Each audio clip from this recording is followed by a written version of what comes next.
ఈరోజు మనలో ఎవరైనా ఉన్నారా? ఒకప్పుడు ఆత్మీయుడివే, ఒకప్పుడు పరిశుద్ధుడివే, ఒకప్పుడు ప్రార్థనా పరుడివే, ఒకప్పుడు ప్రేమ గలవాడివే, ఒకప్పుడు ప్రభు కొరకు రోషం కలిగి జీవించిన దానివే అడివే. కానీ ఈరోజు ఎంతో కొంత ఆత్మీయ జీవితంలో నువ్వు వెనకబడ్డావు. అది వాస్తవం.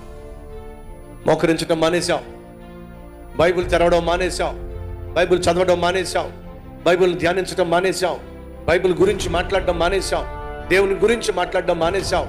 అసలు దేవుని గురించి ఆలోచనలే నీ జీవితంలో తక్కువైపోయినాయి.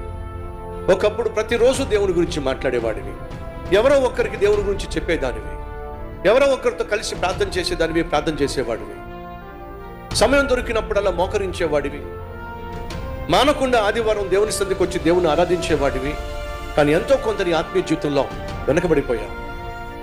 అది ఏమాత్రం నీకు క్షేమం కాదని, సైతాను నిన్ను వెనక్కి ఈడ్చుకుపోతాడు అనే సత్యము గ్రహించాలనే ఎంత స్పష్టంగా దేవుడు దావీదు యొక్క జీవితం గురించి లిఖింపజేశాడు.